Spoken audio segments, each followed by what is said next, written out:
왜 인간 여성은 일찍 폐경기가 오도록 진화를 했을까?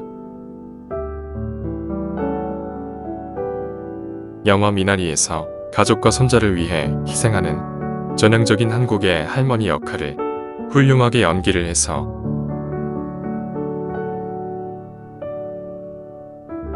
아카데미 여우조연상을 수상한 배우 윤여정 씨를 보면서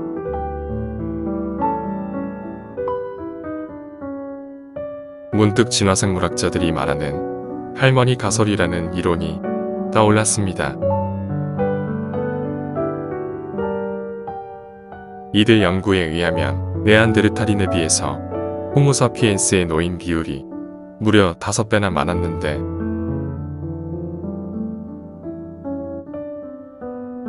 할머니라는 존재가 이때 등장, 폭발적인 호모사피엔스의 인구 증가에 일조했다고 하지요.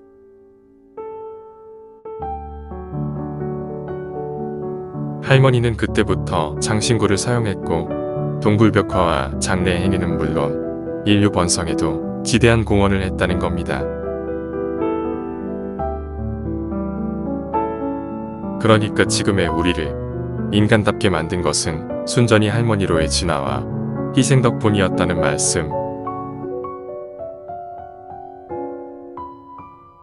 이 학설은 미국의 진화생물학자인 조지 윌리엄스가 1957년 과학저널 네이처에 처음 발표를 했습니다. 포유 동물에게서 드물게 나타나는 인간 여성의 폐경에 대한 진화론적 해석이지요.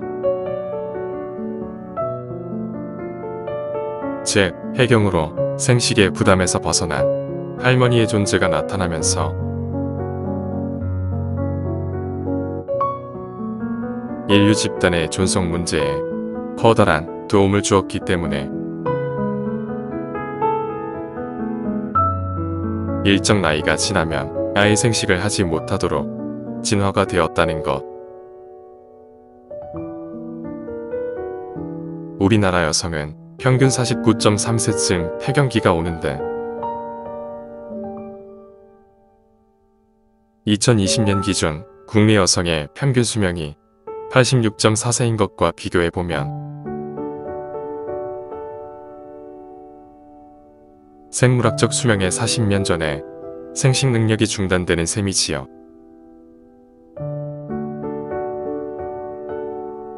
포유동물 암컷에게 생애 주기가 끝나기 전에 생식의 중단이 일어나는 것은 인간 외의 범고래, 흑범고래 등 몇 종류의 고래류에서만 관찰되는 드문 현상이라고.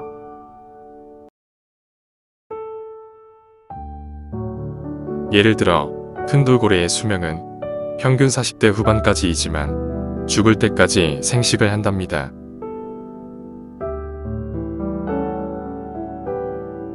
큰 돌고래는 평균적으로 새끼 한 마리당 3에서 4년 동안 젖을 먹여 키우지만 막둥이 고래의 경우 보통은 5년, 심지어 8년 동안이나 젖을 먹인다고. 생물체의 몸은 나이 들수록 생물학적 기능이 떨어지지만 임신과 출산과 수요에 필요한 에너지와 자원은 동일하지요. 따라서 모체의 기능이 떨어진 상태에서 태어나는 새끼는 손이 영재보다 약하고 당연히 생존력이 떨어집니다.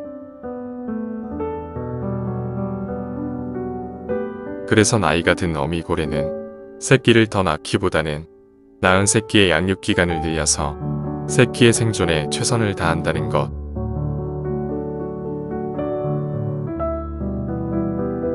그런 이유로 고래 암컷이 어느 정도 나이 들면 스스로 생물학적 번식을 중단하는 진화를 선택했다는 것이지요. 이것이 할머니 가설의 핵심으로 인간 여성 역시 생식의 중단을 통해 할머니가 되어 자신의 유전자를 이어받은 아들과 딸이 낳은 손주를 돌봄으로써 집안을 든든하게 번성시키는데 많은 도움을 준다는 것이지요. 특히 선사시대에 이런 할머니의 존재는 갓난아기의 생존을 좌지우지할 만큼 중요했을 겁니다.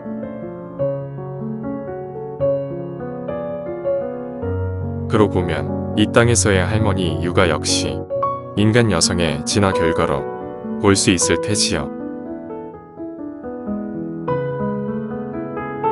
하지만 할머니로서 진화적 역할을 제대로 할 수 있으려면 무엇보다 체력이 관건입니다.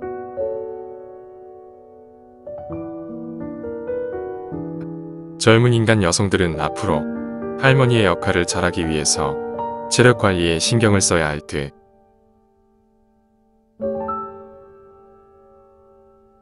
그나저나 할머니의 육아도 도와줄 손자가 있어야 하는데 5포 세대라는 작금의 상황을 보면 이 이론의 유지가 어려울 듯.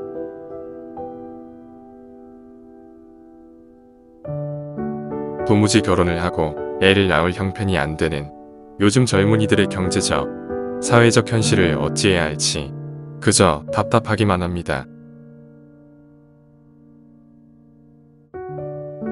잠깐만요. 구독과 좋아요를 눌러주시면 고맙겠습니다.